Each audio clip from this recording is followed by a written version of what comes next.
स्वामी विवेकानंद का जन्म 12 जनवरी 1863 को मकर संक्रांति के दिन कोलकाता के कायस्थ जाति के परिवार में हुआ था।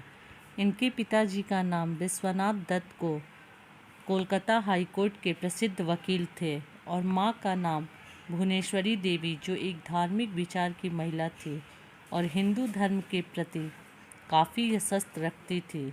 नरेंद्र को 9 भाई बहन थे। दादाजी का नाम दुर्गाचरण दत्त फारसी और संस्कृत के विद्वान व्यक्ति थे। वे भी अपने घर परिवार को छोड़कर साधु बन गए। यह भी पढ़े महात्मा गांधी की जीवनी परिचय। स्वामी विवेकानंद जी का बचपन का नाम नरेंद्र दत्त था। प्यार से लोग उन्हें नरेंद्र बुलाया करते थे। ये बचपन से अत्यंत कुशाग्र और बुद्धिमान के साथ बहुत नटखट भी बचपन में अपने सहपाठियों के साथ बहुत किया करते थे। कभी कभी मौका मिलने पर अध्यापकों से भी शरारत करने से नहीं चूकते थे। उनकी मां धार्मिक विचार की महिला थी, इसलिए उनके घर में नियमित रूप से पूजा पाठ होता रहता और साथ ही रामायण, गीता, महाभारत जैसे पुराणों की पढ़ाई होते रहता था। इस कारण से उन्हें बचपन से ही ईश्वर के प्रति जानने की इच्छा उनके मन में जागृत होने लगा। भगवान को जानने की उत्सुकता में माता पिता कुछ ऐसे सवाल पूछ देते कि जानने के लिए उन्हें ब्राह्मणों के यहाँ जाना पड़ता। 1984 में उन्होंने अपने पिताजी के साथ छूट गया और परिवार की सारी जिम्मेदारी उन्हीं पर आ गई। स्वामी विवेकानंद का प्रारंभ शिक्षा उनके घर में हुआ।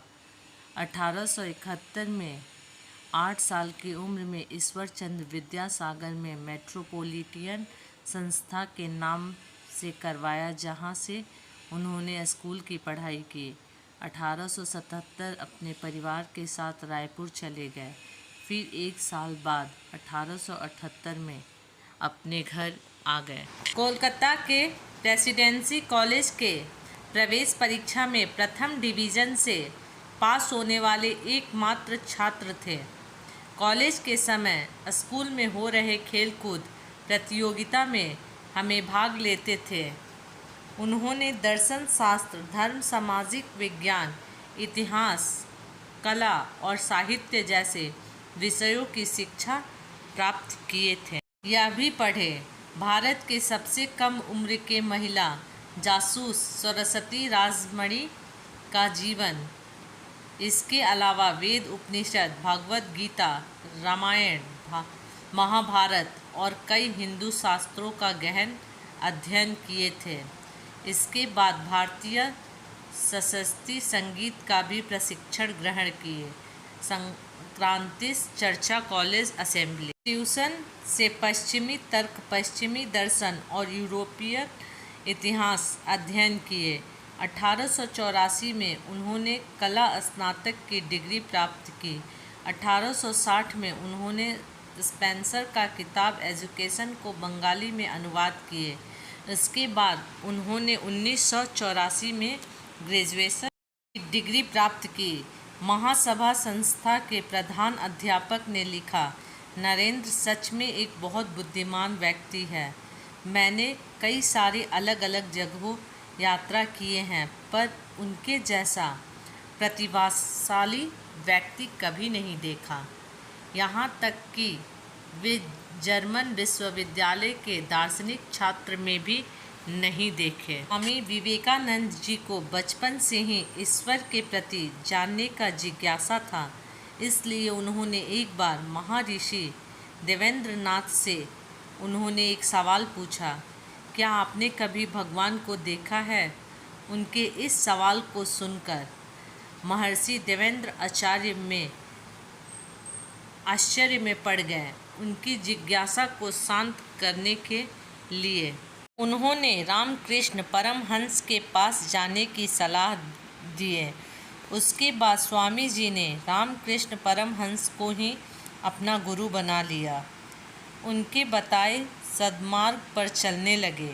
यह बीए पढ़े राष्ट्र कवि रामधारी सिंह दिनकर जीवनी परिचय विवेकानंद जी ने अपने गुरु से इतना प्रभावित हुए कि उनके प्रति उनके मन में कर्तव्यनिष्ठा और श्रद्धा की भावना बढ़ती गई। 1885 में उनके गुरु रामकृष्ण परमहंस कैंसर की बीमारी से ग्रसित थे, इसलिए उन्होंने उनके बहुत सेवा की और अंत में उनकी मृत्यु हो गई। इस तरह से गुरु और शिष्य के बीच में एक मजबूत रिश्ता बन चुका था।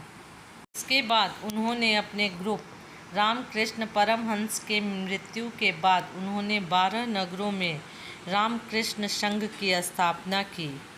बाद में इनका नाम रामकृष्ण संघ से बदलकर रामकृष्ण मठ कर दिया गया। रामकृष्ण मठ की स्थापना के बाद मात्र 25 वर्ष की उम्र में उन्होंने अपना घर परिवार त्याग दिया और ब्रह्मचर्य का पालन करने लगे और गेरुआ वस्त्र धारण करने लगे। तभी से उनका नाम विवेकानंद स्वामी हो गया। स्वामी विवेकानंद पूरे भारतवर्ष का भ्रमण पैदल यात्रा के दौरान काशी, प्रयाग, अयोध्या, बनारस, आगरा, वृंदावन, इसके अलावा और कई जगह का भ्रमण किया। इस दौरान वे कई सारे राजा, गरीब, संत और ब्राह्मणों के घर में ठहरे। इस यात्रा के दौरान कई सारे अलग अलग क्षेत्रों में जाति प्रथा और भेदभाव ज़्यादा प्रचलित है। जाति प्रथा को हटाने के लिए बहुत कोशिश की है। 1893 में स्वामी विवेकानंद भारत की ओर से अमेरिका के विश्व धर्म सम्मेलन में हिस्सा लिए। इस धर्म सम्मेलन में पूरी दुनिया के धर्म गुरु ने हिस्सा लिया था।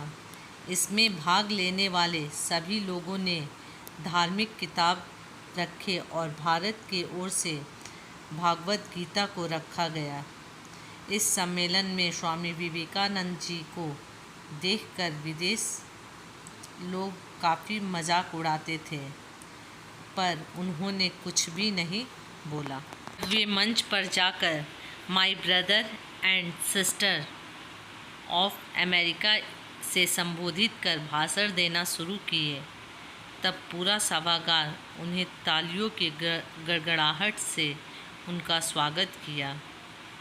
अगले दिन अमेरिका के अखबारों में उन्हीं की चर्चा थी। पत्रकार ने लिखा था, वैसे तो धर्म सम्मेलन के सभी विद्वान ने बहुत अच्छी भाषण दी, पर भारत के विद्वान ने पूरे अमेरिका का दिल जीत लिया। उन्होंने कई ऐसे कार्य किए जिससे उस समय के नई लोकप्रिय छवि बनकर उभरे और आज भी उन्हें दुनिया का सर्वश्रेष्ठ विद्वान माना जाता है। 4 जुलाई 1992 को मात्र 39 साल की उम्र में स्वामी विवेकानंद जी की मृत्यु हो गई। उनके शिष्यों का कहना था कि उन्होंने समाधि ली थी और वही इस महापुरुष का अंतिम संस्कार गंगा नदी के तट के किनारे किया गया था।